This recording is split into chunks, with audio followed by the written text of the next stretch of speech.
Bon, bonjour tout le monde. Nous réalisons cette vidéo pour vous montrer comment configurer, installer et configurer un routeur sans fil.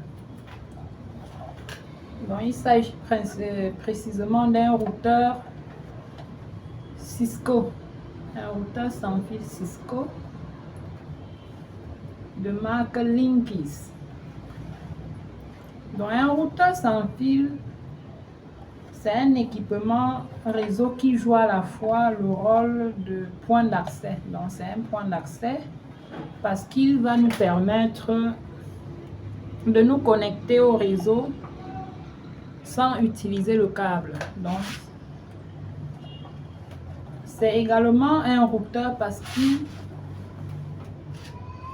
peut nous servir de passerelle vers Internet. Donc, à travers ce routeur, nous pouvons nous connecter à Internet. C'est-à-dire, ceux qui sont connectés au point d'accès peuvent aller sur Internet grâce à sa fonctionnalité de routeur.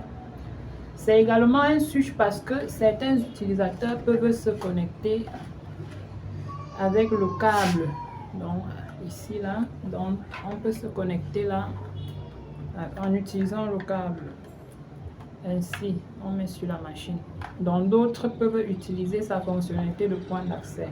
Donc, aujourd'hui, on va montrer comment configurer ce point d'accès. Comment configurer le point d'accès, c'est ça qui nous intéresse. Donc, il s'agit d'un routeur Linksys. Nous allons montrer comment configurer le point d'accès. La première des choses à faire lorsqu'on a un routeur comme ça, donc supposons un routeur sans fil nouvellement acheté, la première des choses c'est de connaître certains paramètres par défaut, c'est-à-dire nous devons connaître le nom du point d'accès par défaut, c'est-à-dire le nom du Wi-Fi par défaut. Nous devons connaître le mot de passe de ce Wi-Fi par défaut. Nous devons également connaître le username, c'est-à-dire le nom d'utilisateur de son interface de configuration par défaut et son mot de passe. Donc, nous devons aussi connaître son mot de passe par défaut. Donc, la première des choses, c'est aussi, donc avant même, il faut déjà chercher à connaître son adresse IP par défaut aussi. Donc, il faut connaître son adresse IP par défaut. Et son adresse IP par défaut, c'est généralement, on peut voir ça sur le routeur lui-même. Celui-ci ne contient pas son adresse IP par défaut. Mais quand ce n'est pas sur le routeur lui-même, on va voir ça sur la notice qui se trouve dans son carton. Donc, lorsque on vient d'acheter le routeur, il y a son adresse IP dans sa notice. Donc, il y a par exemple, un petit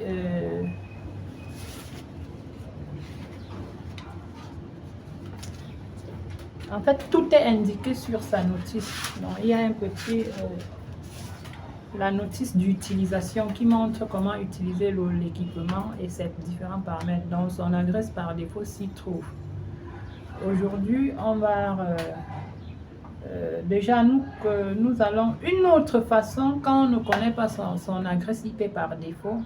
Étant donné que la plupart des points d'accès des routeurs sans fil viennent avec un serveur DHCP par défaut, donc il suffit juste de se connecter, d'utiliser son ordinateur pour avoir l'adresse IP, c'est-à-dire que je connecte mon ordinateur soit par câble, donc si je ne connais même pas l'adresse IP par défaut ou alors le point d'accès par défaut, je peux déjà utiliser le câble pour avoir son adresse IP, parce qu'en me connectant, le DHCP va m'attribuer une adresse IP, donc attribuer à ma machine une adresse IP, le masque et la passerelle par défaut. Et la passerelle par défaut que cet équipement m'attribue, c'est en fait son adresse IP par défaut. Donc c'est cette adresse IP qui va me permettre de configurer le point d'accès. Donc nous allons chercher à avoir l'adresse IP par défaut. Bon, la méthode que je vais utiliser, c'est le câble. Donc je vais utiliser le câble pour le faire. Je vais utiliser un câble. Arrête. Je vais utiliser le câble. Connecte le câble. Donc, on va connecter le câble sur cette machine. Le câble sera connecté sur cette machine et dans la machine. Et on va relier ça à l'équipement. Déjà, il faut alimenter l'équipement. On l'alimente. Donc, nous allons l'alimenter. Voilà son cordon d'alimentation. Je branche là. Je mets là. Je l'alimente. Voilà, ça fonctionne. Donc, je prends le câble. Je mets là. L'un de ces ports-là. Déjà, il faut rappeler que ce routeur a 5 ports, c'est-à-dire 4 ports LAN et une interface WAN. L'interface WAN permet de le connecter à Internet. Donc, on peut le connecter à un modem. Voilà, si ça brille. Voilà. Maintenant, quand ça signale, lui, il va juste aller voir son... Il faut t'assurer que ton adresse, ta carte réseau est en mode DHCP. Donc, si c'est en mode DHCP, la machine, le laptop va pouvoir récupérer son adresse IP venant du point d'accès qui, en ce moment-là, joue le rôle de serveur DHCP. Donc, il va recevoir son adresse IP automatiquement. Et au niveau des paramètres, nous allons voir la passerelle par défaut. Et c'est la passerelle par défaut dont on a besoin. Donc, on a besoin de sa passerelle par défaut. Et c'est cette passerelle par défaut qui va nous permettre de configurer l'équipement. C'est bon. Voilà. Donc, je disais tantôt qu'il faut s'assurer que sa machine, sa carte réseau concernée est en mode DHCP. Parce que si cette carte réseau détient une adresse IP statique, elle ne pourra pas, la machine ne pourra pas récupérer l'adresse venant du serveur DHCP. Donc, il faut s'assurer et le mettre en mode DHCP pour qu'elle récupère cette adresse. Et c'est quoi la passerelle? 192.168.0.1. Donc la passerelle c'est 192.168.0.1. Donc elle va nous aider à configurer l'équipement. Voilà. Et ayant son adresse IP, nous allons directement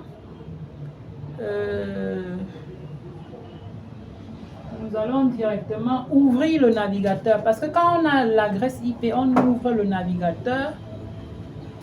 Donc la machine doit avoir un navigateur. Dans notre cas, nous allons utiliser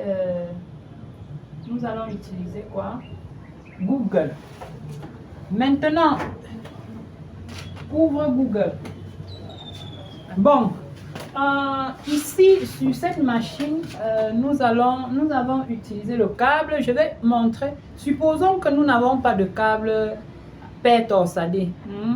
Et nous voulons quand même configurer l'équipement. Qu'est-ce que nous allons faire? Nous allons devoir utiliser son point d'accès par défaut. Donc, c'est-à-dire, il faut chercher ce qu'on appelle le SSID. SSID de l'équipement en question. C'est le nom, le SSID, c'est le nom du Wi-Fi par défaut. Et dans notre cas, je crois que c'est Linksys. C'est Linksys. Étant alimenté, je vais aller sur mon laptop.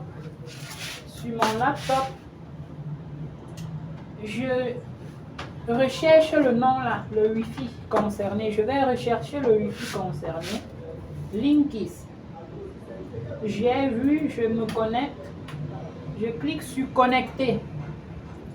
On me demande le mot de passe. J'entre le mot de passe par défaut. Je vous rappelle que tout ça, les éléments, ces informations sont sur la notice de l'équipement ou alors sur le routeur. C'est des éléments par défaut. Je mets ça, je me connecte. Je me connecte. J'attends que la machine se connecte.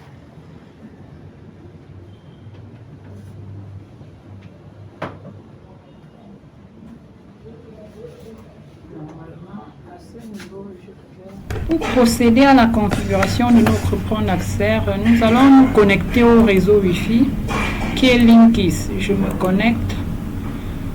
Bon, on ne me demande pas le mot de passe. Sûrement, c'est désactivé. Généralement, il y a un mot de passe par défaut là. Je me connecte. Là, je suis connecté. Je vérifie, je pars récupérer la graisse de mon équipement. Je viens là.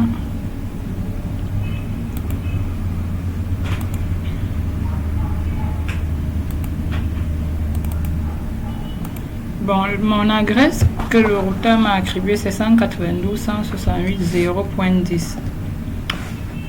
Avec un masque 255.255.128. Je vers la passerelle, c'est 192.168.0.1. C'est la passerelle qui m'intéresse. La passerelle, c'est l'adresse de mon point d'accès. Donc, c'est ça qui indique comment ma machine va accéder à d'autres réseaux. Donc, je retiens l'adresse de la passerelle par défaut, qui est encore appelée le default router. J'ouvre mon navigateur et je tape l'adresse là, 168.0.1. Je valide. La page 6 apparaît pour me demander de mettre en place les informations d'authentification de l'utilisateur par défaut. Le nom d'utilisateur username, c'est admin. Le mot de passe par défaut, c'est admin toujours pour ce routeur. Là, je suis à connecter. Je suis connecté. Bon, je crois que j'ai accès déjà à la page. Voilà. Voilà. Je vous rappelle, il y a la configuration du côté internet, quoi. Le côté internet, il s'agit du port internet sur le routeur. Donc, la partie du routeur qui est connectée au modem, qui sera connecté au modem, on le met généralement en mode DHCP pour que lui récupère son adresse du modem. Mais on peut aussi le mettre en statique. En statique, il va falloir l'attribuer une adresse IP de façon statique, manuellement. Maintenant, voilà, en statique, on va attribuer l'adresse IP et les paramètres du DNS, le masque de sous-réseau. Mais dans notre cas, nous allons laisser, il est vraiment, sauf dans certains cas, je vous demande généralement de laisser ça en mode automatique, quoi, configuration automatique DHCP, c'est mieux. En plus, on peut modifier, nous allons modifier l'adresse de notre point d'accès, l'adresse du LAN de notre routeur. Je vais remettre ça à 172.168.16.10.1.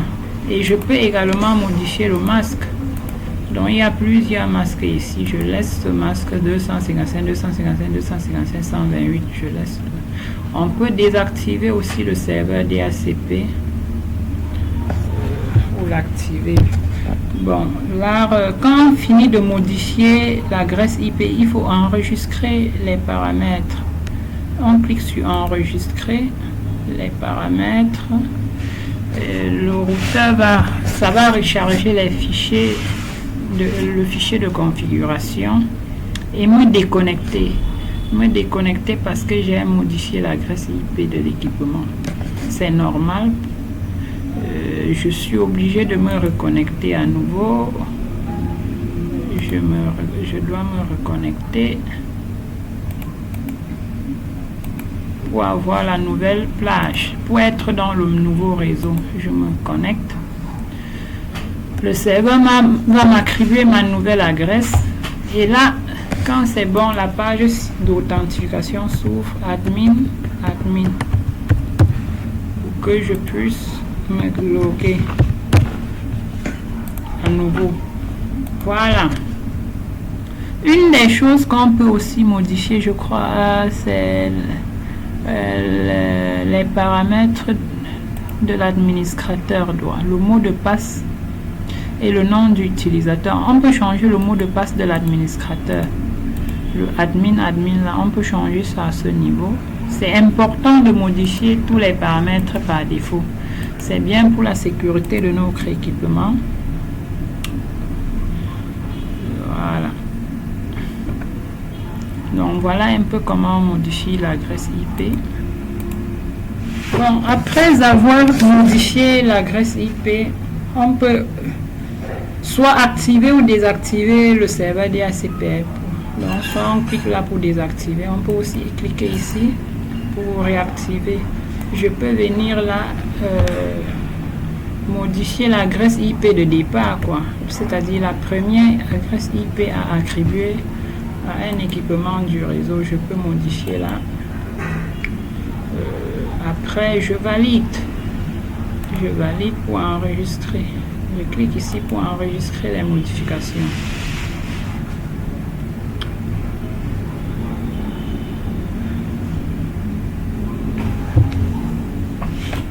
Voilà.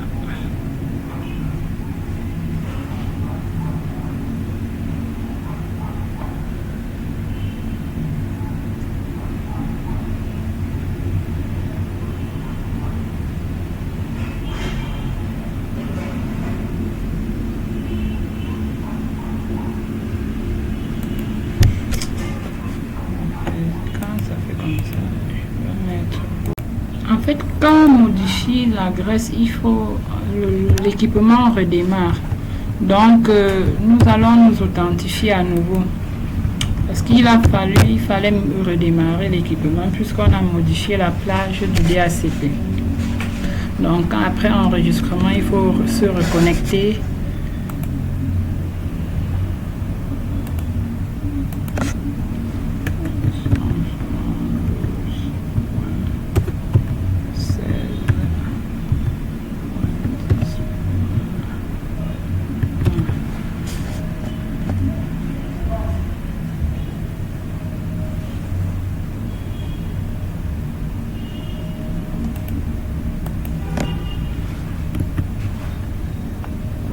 Voilà, c'est bon.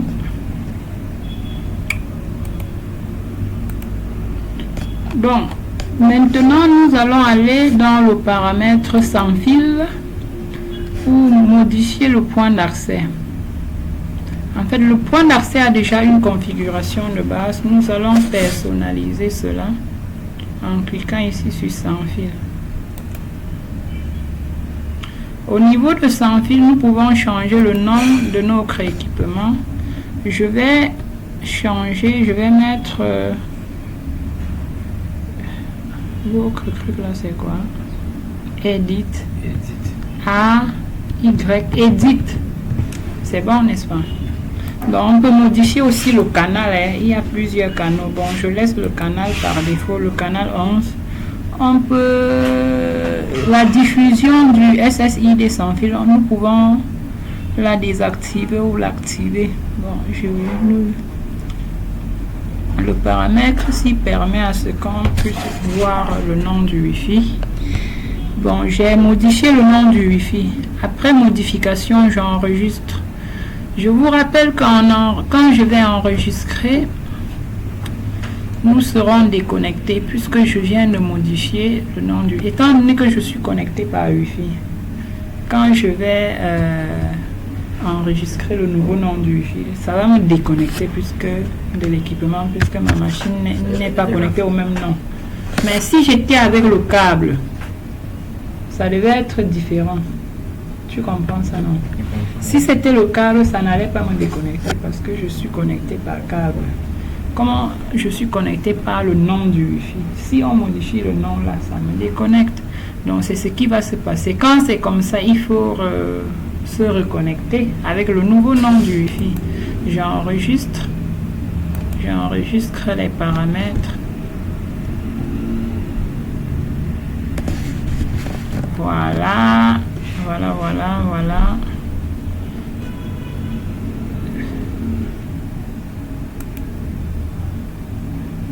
Donc vous voyez, tu vois, non? Voilà le nouveau.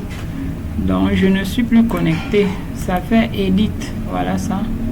Voilà le nouveau. Il faut se reconnecter. Quand tu vas te reconnecter, ça va lancer ici directement. Regarde. Ça va relancer.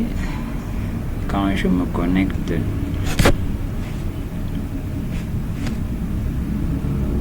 Donc c'est ainsi qu'on modifie le nom du Wi-Fi par défaut. Parce que pour des raisons de sécurité, il n'est pas recommandé de laisser les informations par défaut. C'est-à-dire, par exemple, le nom du Wi-Fi par défaut et son mot de passe. Il est recommandé de changer. Bon, je suis connecté, je clique là pour continuer. Voilà, tu vois. Maintenant, on peut venir sur sécurité sans fil là pour modifier, par exemple, le mot de passe du point d'accès. On peut modifier son point d'accès à ce niveau.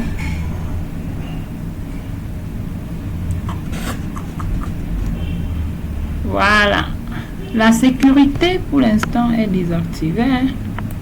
C'est désactivé. Donc, en fait, quand la sécurité est désactivée, on ne te demande pas le mot de passe pour te connecter à l'équipement. Donc, je vais réactiver. Il y a plusieurs protocoles de sécurité, quoi. Il y a le WPA personnel, le WPA entreprise, qui ne nous concerne pas ici. C'est quand il y a un contrôleur de point d'accès. Donc, il y a le WPA2 est encore plus évolué que le WPA. Wi-Fi Protected Alliance, la version 2. Il y a la version 2 entreprise qui sont utilisées lorsque on est dans un système avec contrôleur DHCP. Maintenant, il y a le Radius. Le Radius, c'est pour l'authentification à distance vers un serveur. Donc ici, on s'authentifie. En fait, avec Radius, quand on déploie Radius, quoi, les gens utilisent plutôt leur nom. Donc, tu vas te connecter au Wi-Fi avec ton nom, username qu'on a créé dans Windows Server et ton mot de passe. C'est plus efficace ici. Donc, Radius c'est encore plus... C'est plus efficace, oui. En fait, c'est plus efficace parce que on va gérer, la sécurité sera gérée par un serveur. Le serveur Radius qui sera connecté. On met seulement ses pas. On va mettre l'adresse IP de Radius. C'est Windows Server, par exemple. Tu vois le code de Windows Server. Voilà, on met l'adresse de Windows Server ici. Il y a un mot de passe qu'on crée, la clé partagée, qu'on crée au niveau de Radius sur Windows Server. Et en ce moment-là, donc ça fait que les utilisateurs, donc ça veut dire qu'on va gérer ça que là-bas. Si tu n'es pas dans Windows, si on t'a pas enregistré là-bas, tu ne seras jamais connecté à l'équipement. Donc c'est quand même, ça c'est un paramètre très évolué quand même. Il y a le web. Le web c'est vraiment le web c'est quand même c'est le plus bon, le moins performant, quoi. Ce n'est plus utilisé. Bon, nous allons utiliser le WPA2 personnel. Bon, voilà le mot de passe que j'ai mis. C'est un mot de passe de 1 à 8. Donc c'est pour notre exemple. Donc je clique sur enregistrer. Donc quand je finis, je clique sur enregistrer. ça m'enregistre ce mot de passe. Voilà.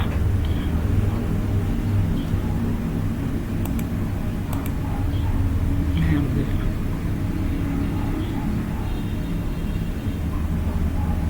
Donc je vais devoir me reconnecter. Je vais devoir, parce que puisqu'il s'est sécurisé de maintenant, j'entre le mot de passe. 1, 2, 3, 4, 5, 6, 7, 8. Next. Yes. Donc voilà un peu comment on configure le point d'accès. Donc il y a beaucoup de choses dont il suffit de se connecter et chercher à comprendre, quoi. Il y a beaucoup d'autres paramètres de filtrage par exemple, puisque généralement la plupart des points d'accès sont des pare-feux aussi. Donc ce sont des pare-feux. Donc on peut activer le paramètre de filtrage. Bon, nous allons nous arrêter ici pour l'instant. Merci à tout le monde. Merci de m'avoir écouté. Bon, nous venons de terminer la configuration de notre point d'accès. Donc voilà un peu de façon brève. Pour la suite, quand tu as déjà accès au point d'accès, à son interface de configuration, tout devient intuitif, quoi. Bon, il y a beaucoup d'autres choses qu'on peut... Et cette interface qu'on peut faire, cette interface diffère selon les routeurs, hein. Voici par exemple un autre routeur Huawei. Donc c'est différent. Si on doit faire avec Huawei, c'est différent l'interface. Mais les configurations restent, la façon de configurer reste la même, hein.